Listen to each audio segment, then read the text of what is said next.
तो इस वक्त की सबसे बड़ी खबर आपको बताते चले, थोड़ी ही देर में अमित शाह पूर्णिया पहुंचेंगे। पूर्णिया में अमित शाह की जनसभा का आयोजन किया गया है, जहां पर जनसभा को अमित शाह संबोधित करते हुए नजर आएंगे। रंगभूमि मैदान में इस वक्त हजारों लाखों लोगों की भीड़ जुट चुकी है। अमित शाह के संबोधन को लेकर 2 दिनों के सीमांचल दौरे पर अमित शाह हैं और इस दौरे को बेहद महत्वपूर्ण बताया जा रहा है, क्योंकि यहीं से 2024 का शंखनाद किया जाएगा। 2024 की तैयारियों का आगाज सीमांचल की धरती से, और इसलिए ये बेहद महत्वपूर्ण दौरा अमित शाह का, जिस पर तमाम राजनीतिक पार्टियों की भी नजर इस वक्त टिकी हुई है।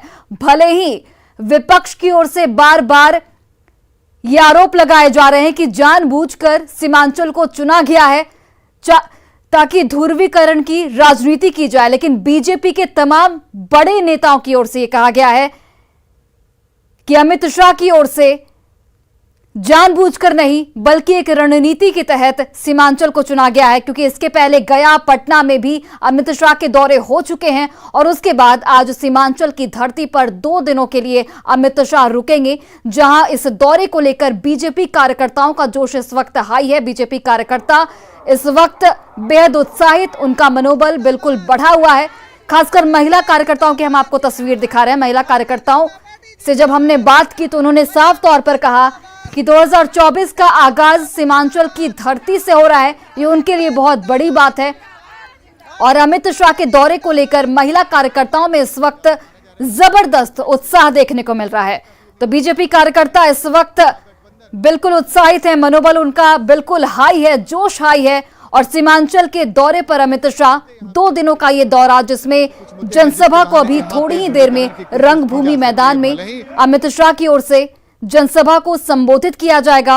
और इस संबोधन में क्या कुछ खास बातें होंगी, ये देखने वाली बात होगी, क्योंकि सीमांचल की जनता को अमित शाह से कई उम्मीदें हैं। सीमांचल की अगर हम बात करें तो यहां पर कई सारे मुद्दे हैं। अगर हम पीएफआई के मुद्दे की बात कर ले या फिर टेरर फंडिंग की बात कर ले, इन सभी मुद्दों को साधने की कोशिश बीजेपी की ओर से की जाएगी, क्योंकि जिस तरीके से बिहार में राजनीतिक घटनाक्रम बदले हैं, उसके बाद से बीजेपी के लिए सीमांचल एक बहुत बड़ी चुनौती के तौर पर उभरा है। और इसी को साधने की केंद्रीय गृह मंत्री अमित शाह की ओर से इस 2 दिनों के दौरे में कोशिश की जाएगी। और वहीं गोपालगंज में पूर्व वार्ड सचिव के घर से बुलाकर चाकू मारकर उनकी हत्या कर दी गई घटना नगर थाना क्षेत्र के तिरविरवा गांव की है। मृतक का नाम जावेद अली है, जो कि तिरविरवा गांव निवासी मोहम्मद हबीब मियां के पुत्र थे। हत्या की वजह पुरानी रंजिश बताई जा रही है। आज सुबह गांव में ही धान के खेत में शव मिलने के बाद इलाके में सनसनी फैल गई, जिसके बाद मृतक के परिजनों ने आरोपी के घर पर हमला बोल दिया। मौके पर पहुंची पुलिस पर भी लोगों ने यहां पर हमला कर दिया, जिसमें 3 पुलिसकर्मी जख्मी हो गए हैं। लेकिन अभी जो स्थिति है नियंत्रण में है। पुलिस की ओर से स्थिति को नियंत्रण में कर लिया गया है, लेकिन इस पूरे मामले की तफ्तीश पुलिस की ओर से अभी भी जारी है। रात में हमारे घर में था, सुबह में जब उसको ढूंढा गया तो नहीं पाया गया। हमारे लड़की को लेके जाता है कोचिंग, तो उसके लिए ढूंढा गया, वो नहीं मिला। तो बाद में ढूंढना शुरू किया गया तो पता लगा कि भाई कोटवान जो नदी है उसके किनारे उसका चप्पल उप्पल निशान था, जो शुभलाल चौधरी उनके घर के पीछे, और वहाँ पर खून गिरा है। तो उसके चप्पल से पहचान हुआ, और खून देखने के बाद लोग बताया तो हम लोग गए। उसके बाद कुछ शक हुआ तो पुलिस को खबर दिया गया। और बड़ी खबर आपको मुजफ्फरपुर से बताते चले, जहां पर एक साथ 3 लाश मिलने से इलाके में सनसनी फैल गई है। एक ही परिवार के ये 3 लोग बताए जा रहे हैं। गायघाट के केवटसा में ये लाशें मिली हैं। नदी किनारे से इन लाशों को बरामद किया गया है। शवों को पोस्टमार्टम के लिए फिलहाल भेज दिया गया है। पानी में तैरते ये तीनों लाश मिले। मृतकों की हालांकि अब तक पहचान नहीं हो पाई है। और मुजफ्फरपुर से हमारे सहयोगी प्रियांक सौरभ जुड़ गए हैं। प्रियांक, पुलिस की ओर से क्या कहा जा रहा है, कब तक पहचान हो पाएगी? जी, पुलिस जो है वह फिलहाल जांच में लगी हुई है और लाश को एसकेएमसीएच पोस्टमार्टम के लिए भेजा गया है। और अभी इस पर कुछ भी बयान नहीं दिया जा रहा है पुलिस की तरफ से। पुलिस पहले छानबीन की बात कर रही है, जांच की बात कर रही है। प्रियांक, एक ही परिवार के ये 3 लोग बताए जा रहे हैं, तो आखिर पुलिस की तफ्तीश कहां तक पहुंची है? किस आधार पर पुलिस ये बता रही है कि एक ही परिवार के ही हैं? अभी पुलिस ने इस बात की पुष्टि नहीं की है या लोग वहाँ के जो स्थानीय जी। हैं वो इस बात की आशंका जता रहे हैं कि जिस तरीके से एक युवक है, एक महिला है और एक बच्ची है, तो ऐसे में एक ही परिवार के तीनों सदस्य हो सकते हैं। हालांकि अभी फिलहाल हाल ही में तुरंत लाश बरामद हुई है, एक लावारिस स्थिति में नदी में जो लाश पड़ी हुई थी, तो ऐसे इस आधार पर कहा जा रहा है और पुलिस फिलहाल इस मामले की जांच कर रही है, तफ्तीश जारी है। बिल्कुल, चलिए प्रियांक, नजर बनाए रखिए, अपडेट के लिए वापस लौटेंगे। तो ये बड़ी खबर आपको बता रहे हैं, जहां पर एक साथ 3 लाश मिलने से इलाके में सनसनी फैल गई है। मुजफ्फरपुर की ये बड़ी खबर, एक ही परिवार के 3 लोग बताए जा रहे हैं। हालांकि पुलिस इस पूरे मामले की जांच में फिलहाल जुटी हुई है। पुलिस की ओर से यह कहना है कि जल्द ही शवों की पहचान भी कर ली जाएगी। तो अब से कुछ ही देर में केंद्रीय गृह मंत्री अमित शाह जनसभा को संबोधित करने वाले हैं और इस जनसभा को बेहद महत्वपूर्ण इसलिए भी बताया जा रहा है क्योंकि इस सभा में सीमांचल के लोगों की मौजूदगी, बीजेपी कार्यकर्ताओं की मौजूदगी, और इसमें अमित शाह की ओर से किन बातों को रखा जाता है, किन किन चीजों का जिक्र किया जाता है, यह बेहद महत्वपूर्ण होगा। तो 2024 का शंखनाद सीमांचल की धरती पर, सीमांचल में राजनीतिक समीकरण को साधने की यहां पर बीजेपी की ओर से कोशिश की गई है। और 2024 का आगाज इस धरती से इसलिए क्योंकि सीमांचल में जिस तरीके से राजनीतिक समीकरण अक्सर बदलते रहते हैं, उसे लेकर बीजेपी के लिए यह बहुत बड़ी चुनौती सीमांचल के लोगों को साधना। और हमारे सहयोगी आनंद अमृतराज लगातार हमारे साथ बने हुए हैं। आनंद, और कितना वक्त लगेगा और लोगों का जोश इस वक्त कितना हाई दिख रहा है? और ये भी आपसे जानना चाहेंगे कि जिस तरीके से विपक्ष की ओर से बार बार ये हमले किए जा रहे हैं कि ध्रुवीकरण की राजनीति के तहत अमित शाह का ये दौरा है, उसे लेकर बीजेपी की ओर से क्या कुछ कहा गया है अपने बचाव में? देखिए, बिल्कुल मैं आपको पूरे जो आपने जो भी सवाल किया उसे विस्तार से बताऊंगा, लेकिन उसके पहले मैं आपको तस्वीर दिखा के ये जानकारी दे दें आपसे कुछ देर के बाद अमित शाह जो केंद्रीय गृह मंत्री हैं यहाँ पर मंच पे पहुंच जाएंगे और जो उनकी पहली सभा है, सीमांचल के दौरे की पहली चुनावी सभा है पूर्णिया में, वो शुरू हो जाएगा। लगातार वक्ता है वो अपने बात को बोलते जा रहे हैं और शहनवाज हुसैन हो, इसके अलावा तारकिशोर प्रसाद, मंगल पांडे, तमाम लोगों ने संबोधन दे दिया है और कुछ देर के बाद यहाँ पे अमित शाह के पहुंचने की संभावना है। आधा घंटे के अंदर मंच पे आपको अमित शाह नजर आएंगे, लेकिन उसके पहले हम आपको तस्वीर दिखा रहे हैं। भाजपा की तरफ से पिछले कई दिनों से लगातार प्रयास किए जा रहे थे कि अमित शाह की रैली को सफल बनाए और उसके लिए उन लोगों ने पूरी ताकत झोंक रखी थी। भले ही भाजपा विरोधियों के टारगेट पे आ गया, निशाने पे आ गया है कि सीमांचल से महागठबंधन ने आरोप लगाया कि सीमांचल से जानबूझकर माहौल खराब करने की कोशिश की जा रही है और अमित शाह की रैली के बाद माहौल खराब हो सकती है। लेकिन भाजपा के नेता इस बात को लेकर पलटवार कर रहे हैं कि सीमांचल चूंकि बॉर्डर का इलाका भी है, यहाँ पे कई समस्या है, तो अमित शाह यहाँ पर इस वजह से भी आ रहे हैं कि वो जमीनी स्थिति को देख सके। बहरहाल जो भी हो, लेकिन इतना तो तय है कि इस रैली को आप चुनावी चश्मे से भी देख सकती हैं, क्योंकि 2024 के लोकसभा चुनाव के लिए भाजपा के लिए ये रैली बेहद महत्वपूर्ण है और इस पर सिर्फ बीजेपी की नजर नहीं बल्कि बिहार में तमाम सियासी दलों की निगाहें भी टिकी हुई है, क्योंकि अमित शाह का संबोधन बेहद महत्वपूर्ण होगा। अमित शाह अपने संबोधन में राष्ट्रवाद, CA/NRC जैसे मुद्दे उठाते या नहीं उठाते हैं, इसके अलावा नीतीश कुमार जो गठबंधन से अलग हुए उन पर क्या बोलते हैं, इस पर तमाम लोगों की निगाह टिकी हुई है, क्योंकि ये माना जा रहा है कि आज अमित शाह जो भाषण देंगे वो एक तरीके से भाजपा के लिए लाइन ऑफ एक्शन तय करेगा आने वाले 2024 के लोकसभा चुनाव के लिए। तो ये रैली इस मायने भी महत्वपूर्ण है कि इस रैली के बहाने भाजपा एक संदेश देने की कोशिश करेगी, न सिर्फ सीमांचल की बल्कि बिहार के वोटरों को ये मैसेज देने की कोशिश करेगी कि वो आने वाले समय में 2024 के लोकसभा चुनाव में उसके लिए एजेंडा क्या रहेगा, उसका रोड ऑफ एक्शन क्या रहेगा। तो ये रैली इस मायने में भी बेहद महत्वपूर्ण है और इसी वजह से मैंने आपको बताया कि इस रैली को सफल बनाने के लिए भाजपा के तमाम नेताओं ने न सिर्फ सीमांचल में डेरा डाल रखा था बल्कि अपनी पूरी ताकत झोंक दी थी और उन्हें भी पता है कि इस रैली के सफलता दोनों में उनके आने वाले 2024 का जो टारगेट उन्होंने फिक्स किया है 35+ वो सच सकता है। बहरहाल भाजपा की ये कोशिश है कि इस रैली के बहाने एक बड़ा मैसेज देने की तैयारी में है और वो देने की कोशिश भी करेगा। लेकिन बिल्कुल मैंने जो आपको बताया, जो आपने सवाल पूछा था कि विरोधियों ने इस रैली के पहले ही हमला तेज कर दिया था और लालू यादव हो, तेजस्वी यादव हो, नीतीश कुमार हो, ललन सिंह को तमाम लोगों ने कहा कि इस रैली के माध्यम से माहौल खराब करने की कोशिश की जाएगी, क्योंकि भाजपा की कोशिश होती है कि वो सांप्रदायिकता को बढ़ावा दे। वही भाजपा ने भी इस पर पलटवार किया और उन्होंने कहा कि हम तुष्टीकरण की राजनीति नहीं करते हैं। संजय जायसवाल ने कहा था कि 1947 के बाद जो भी भारत का नागरिक है वो हमारे लिए एक समान महत्व रखते हैं, चाहे वो हिंदू या मुसलमान।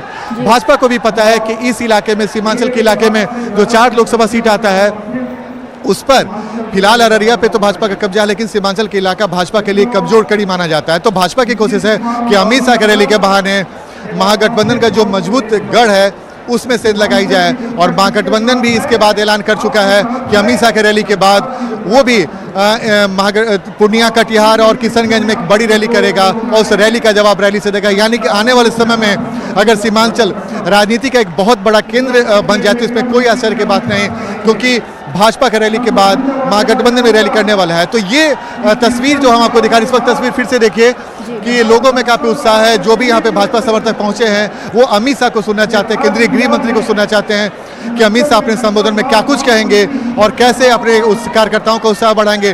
सिर्फ इस रैली में नहीं बल्कि इस रैली के खत्म होने के बाद जब वो किशनगंज पहुंचेंगे तो वहां पे भी भाजपा के नेताओं, कार्यकर्ताओं से अलग अलग मुलाकात करेंगे और जमीनी हकीकत क्या है, भाजपा की जमीनी ताकत क्या है, कमजोरियां क्या है, इस बारे में भी जानेंगे। तो इस रैली के बाद वो बैठक भी बेहद महत्वपूर्ण माना जा रहा है। तो साफ साफ आप समझ सकते हैं कि सीमांचल के रैली से की बात करें तो सीमांचल में कई बड़े मुद्दे हैं, जैसे गोवंश की तस्करी की अगर हम बात कर ले, टेरर फंडिंग की अगर हम बात कर ले, साथ ही पीएफआई का मामला या फिर बांग्लादेशी घुसपैठी का मामला, ऐसे कई मामले हैं जिस पर भाजपा की नजर बनी हुई होगी। ऐसे में जो अमित शाह का संबोधन है, क्या इस संबोधन में इन चीजों का जिक्र खुले तौर पर अमित शाह की ओर से किया जाएगा? बिल्कुल, देखिए बिल्कुल आपने सही कहा। जैसे कि मैंने आपको बताया कि मैं भाजपा के कल जो भी बड़े नेता हैं, चाहे नित्यानंद राय हो या गिरिराज सिंह हो या संजय जायसवाल जैसा नेता हो, जब उनसे हमने बातचीत की, अब तस्वीर दिखत रही, जो भी हम लोगों ने बातचीत की तो उनके बातचीत में साफ साफ था, वो लगातार इस बात को उछाल रहे थे कि भाई CNRC जैसा मुद्दा हम लोगों ने इसीलिए उठाया था। यहाँ पे अवैध बांग्लादेशी बड़ी संख्या में है, जो रोहिंग्या मुस्लिम हैं वो भी यहाँ पर आए गए हुए हैं, जो स्थानीय लोगों का हकमारी कर रहे हैं। तो आप समझ सकती हैं ये एजेंडा आज उठने की पूरी संभावना है। इसके साथ ही भाजपा लगातार जो यहाँ पे सीमावर्ती इलाकों में जो पलायन की स्थिति हो जाती है या फिर घुसपैठ की स्थिति हो जाती है, जो बार बार भाजपा की तरफ से आरोप लगाया जाता है, उस मुद्दे के भी उठने की पूरी संभावना है। क्योंकि उसके पहले भाजपा के जिन नेताओं से भी हमारी बातचीत हो रही थी, तमाम लोगों ने इस मुद्दे को उठाया। तो आप समझ सकती हैं कि भाजपा आज इस मंच से क्या कुछ कहने वाला है। और खासकर अमित शाह जब इस रैली में संबोधित करेंगे तो उनके एजेंडे में भी ये सब होगा, क्योंकि इसका इशारा भाजपा के, बिहार भाजपा के जो बड़े नेता हैं उनसे बातचीत में साफ साफ मिल चुका है। इसलिए मैंने आपको बताया कि इस रैली के माध्यम से भाजपा की पूरी कोशिश होगी कि सीमांचल में अपनी पैठ बनाए, और वो पैठ उन्हें लगता है कि अवैध बांग्लादेशी घुसपैठ हो या फिर रोहिंग्या मुसलमान हो या फिर जो तुष्टीकरण की राजनीति की बार बार वो आरोप लगाते हैं, उस मैं आपको यहाँ पर रोकना चाहूंगी, आप तस्वीर दिखाते रहिए, लेकिन इस वक्त सुशील कुमार मोदी कुछ कह रहे हैं, वो भी सुन लेते हैं। और आज के इस मंच से मैं मांग करता हूं, वो समय आ गया है कि भारत की सरकार पीएफआई पर जल्द से जल्द प्रतिबंध लगाने का काम करे, उसको बैन करने का काम करे। मेरे मित्रों, ये पूरा जो सीमांचल का इलाका है, इसके अंदर पिछले 50 साल के अंदर हिंदुओं की जनसंख्या लगातार कम होती चली गई और एक वर्ग विशेष की जनसंख्या में भारी वृद्धि हुई है। पूर्णिया, जो पुराना पूर्णिया जिला है, उस पूर्णिया जिले में 1951 में जहां मुस्लिम आबादी का प्रतिशत 30% था, वो 2011 में बढ़कर 45% हो गया, 15% की वृद्धि हो गई। आखिर इतने लोग कहां से आए? ये बच्चा पैदा करने से इतने लोग नहीं हो सकते हैं। पूरे देश में मुस्लिम आबादी की वृद्धि दर 4.5% है, लेकिन पूर्णिया, पुराना पूर्णिया जिला में 15% जनसंख्या वृद्धि की दर है। कटिहार जिला में लगभग 10% जनसंख्या वृद्धि की दर है। बारसोई प्रखंड में 16%, कोढ़ा में 11%, अहमदाबाद में 12%, मनिहारी में 13%, किशनगंज प्रखंड में 14%। मेरे बहन और भाइयों, अगर सामान्य तरीके से अगर आबादी बढ़ती है, हमें कोई हम उसका विरोध नहीं करते हैं, लेकिन एक वर्ग विशेष की आबादी जिस तरह से बढ़ रही है, वो दिन दूर नहीं जब पूर्णिया जिला पूरी तरह से अल्पसंख्यक बहुल जिला बन जाएगा। ये चारों जिले बन जाएंगे और इसलिए इस पूरे मामले की जांच कराई जाने की आवश्यकता है कि आखिर क्या कारण है कि 50 साल में ये पूरा इलाका मुस्लिम बहुल इलाका बनने के कगार पर पहुंच गया है। मेरे मित्रों, 9 अगस्त को नीतीश कुमार ने गठबंधन तोड़ दिया बिहार के अंदर। मैं पूर्णिया के लोगों को बताना चाहूंगा कि 1995 में जब नीतीश कुमार अकेले चुनाव लड़े विधानसभा का, केवल 7 सीटें उनको आई थी और 2014 में जब वो फिर लोकसभा का चुनाव अकेले लड़े तो 2 सीटों पर सिमट गए थे। और शिवानंद तिवारी ने ठीक ही कहा, विपक्ष की एकता मेढकों को तौलने के समान है, विपक्ष की एकता कभी हो नहीं सकती है। और शिवानंद जी ने नीतीश जी को आश्रम में जाने के लिए और कहा कि उनको आश्रम में चले जाना चाहिए। नीतीश जी अगर सम्मान पूर्वक अगर आश्रम में नहीं जाएंगे तो 2024 में बिहार की जनता आपको आश्रम में जाने के लिए बाध्य कर देगी, आपको प्रेरित कर देगी। अखबार में देखा कि सोनिया गांधी से मिलने जा रहे हैं नीतीश कुमार और लालू यादव। अरे डूबते जहाज पर सवारी करने से वो जहाज बचेगा नहीं। जो राहुल गांधी अपनी यात्रा में गुजरात नहीं जा पाने की हिम्मत दिखा पाए, हिमाचल जाने की हिम्मत नहीं दिखा पाए, यूपी में केवल 2 दिन की यात्रा कर रहे हैं, वो नरेंद्र मोदी का मुकाबला नहीं कर पाएंगे। और 25 तारीख को किसकी रैली में जा रहे हैं? ओम प्रकाश चौटाला, जो भ्रष्टाचार के मामले में 10 साल जेल काट कर आया है, उसकी रैली में नीतीश कुमार हरियाणा में भाग लेने के लिए जा रहे हैं। तो आइए मेरे पूर्णिया प्रमंडल के बहनों और भाइयों, हम नीतीश कुमार को चुनौती देते हैं। अब एक दल नहीं 7 दलों का गठबंधन बनाया आपने। 2024 में भारतीय जनता पार्टी अपने बलबूते पर 35 लोकसभा की सीट जीतेगी और आपको 2 सीटों पर पहुंचाने का काम करेगी। इसलिए मेरे मित्रों, बहनों और भाइयों, आज हमको संकल्प लेना है कि 2024 में फिर से एक बार नरेंद्र मोदी जी को देश का प्रचंड बहुमत से भारत का प्रधानमंत्री बनाना है। जय हिंद, जय भारत, वंदे मातरम। अब हमारे पास समय बहुत ही कम है क्योंकि हमारे मुख्य अतिथि अब बहुत तो जल्द ही आने वाले हैं मंच पर। बाहर में जितने लोग खड़े हैं सभी से अनुरोध है कि अंदर आ जाएं। अब हमारे गृह मंत्री अमित शाह जी आ रहे हैं। अब मैं होंगे सुशील मोदी को, जिन्होंने साफ तौर पर नीतीश कुमार पर बड़ा हमला बोला है और विपक्ष की एकजुटता पर भी कई गंभीर सवाल खड़े किए हैं। ऐसे में ये कहा जाए कि बीजेपी बिल्कुल रोड मैप तैयार कर चुकी है कि इस दिशा में अब आगे बढ़ना है। साथ ही सीमांचल का भी मुद्दा यहां पर सुशील कुमार मोदी की ओर से उठाया गया, मुस्लिम आबादी का भी मुद्दा उठाया गया, पीएफआई का भी मुद्दा उठाया गया। यानी कि जो मैं आपसे सवाल पूछ रही थी कि इन मुद्दों को संबोधन में रखा जाएगा, वो अभी से ही नजर आने लगा है। विजय जी, पूर्व मुख्यमंत्री सुशील जी, तारकिशोर जी, रेणु जी, हमारे क्षेत्रीय संगठन मंत्री नागेंद्र जी, भारत आनंद, आप तक मेरी आवाज पहुंच पा रही है? जी, शाहनवाज जी, रूढ़ी जी, रामकृपाल जी, पूर्व अध्यक्ष गोपाल जी, नंदकिशोर जी। तो आनंद से हमारा संपर्क टूट गया है, फिर से जुड़ने की कोशिश करेंगे, लेकिन आप जरा सुशील कुमार मोदी के जो संबोधन है उसको समझने की कोशिश कीजिए, जिसमें सुशील कुमार मोदी ने विपक्ष की एकजुटता पर भी कई गंभीर सवाल खड़े किए। उन्होंने ये भी बोला कि ओम प्रकाश चौटाला के जनसभा में जाने वाले हैं, जो कि 10 साल भ्रष्टाचार के मुद्दे पर जेल में रह चुके हैं। नीतीश कुमार पर यहाँ पर खुले तौर पर सुशील कुमार मोदी की ओर से हमला बोला गया कि जिस तरीके से नीतीश कुमार ने एनडीए को छोड़कर महागठबंधन के साथ जाकर मिल गए, उससे उन्हीं का घाटा हुआ है। और ऐसे में बीजेपी ये पहले भी कहते आई है कि जब से जेडीयू आरजेडी के साथ जाकर मिली है, जेडीयू कहीं ना कहीं अब धाराशायी होती हुई नजर आ रही है। और इन्हीं सब बातों को अपने संबोधन में सुशील कुमार मोदी ने साफ तौर पर रखा। प्रजातंत्र के लिए बहुत खतरा है। देश में भाजपा छोड़कर सभी राजनीतिक पार्टियां परिवार की पार्टी बन गई है और देश के लोकतंत्र को मजबूत करने के बदले अपने परिवार को मजबूत करने में लगे हैं। दिन भर नारे देश के लिए लगाते हैं और रात होते अपने परिवार को मजबूत बनाने में लगते हैं। हरियाणा में लोक दल परिवार की पार्टी है तो पंजाब में अकाली दल परिवार की पार्टी है, उत्तर प्रदेश में समाजवादी पार्टी, बंगाल में टीएमसी, आंध्र में टीडीपी, महाराष्ट्र। तो चलिए अब कुछ ही वक्त की देरी और केंद्रीय गृह मंत्री अमित शाह जनसभा को संबोधित करते हुए नजर आएंगे, उस पर भी हमारी खास नजर आएगी। आप देखते रहिए न्यूज़ 18 बिहार झारखंड। फिलहाल रुकते हैं एक छोटे से ब्रेक के लिए।